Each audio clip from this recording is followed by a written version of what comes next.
Did Louis Armstrong, one of the greatest jazz musicians ever, credit his creative genius to cannabis? Louis Armstrong wasn't just a jazz legend, he was also a lifelong advocate for cannabis, which he affectionately called gage. Louis Armstrong's love for cannabis began in the 1920s, during the height of his career as one of the most celebrated jazz musicians.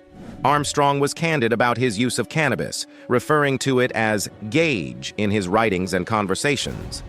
Unlike today, cannabis was highly stigmatized, but that didn't stop Armstrong from embracing it. For Armstrong, gage wasn't just a way to unwind, he felt it helped him tap into his creative mind. In an era when musicians were always searching for ways to push the boundaries of sound and rhythm, cannabis became Armstrong's tool to explore new dimensions in his music. He believed that it enhanced his ability to connect with the music on a deeper level, helping him create the groundbreaking jazz that has influenced generations of artists. Armstrong's music was revolutionary, but it wasn't just about talent or practice. He often credited cannabis with helping him find his groove. Jazz, with its improvisational style, relies heavily on spontaneity, flow, and being in the moment.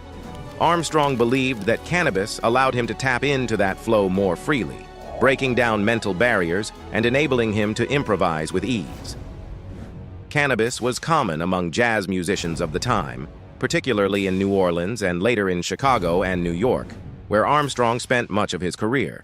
But while many used it discreetly, Armstrong was open about his relationship with the plant. He didn't shy away from talking about it because for him it wasn't a drug. It was a part of his lifestyle, a tool for relaxation and creativity. It's important to understand that Louis Armstrong was a black man using cannabis openly in an America that was both deeply racist and harshly prohibitive toward drugs.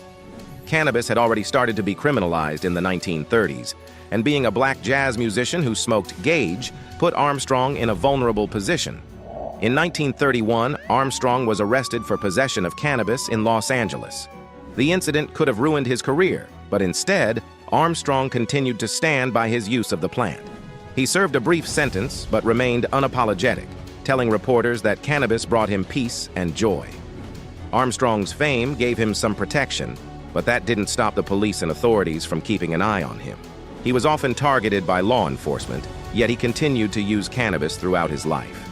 It was a testament to how much he valued the plant's role in his personal well-being and artistic expression. Armstrong once famously said, "It really puzzles me to see marijuana connected with narcotics. It's 1,000 times better than whiskey. It's an assistant and a friend." In a time when most of society viewed cannabis as dangerous or immoral, Armstrong saw it as a natural and positive force in his life. His open-minded attitude toward the plant was decades ahead of its time, and he was one of the few public figures who spoke out in favor of its use.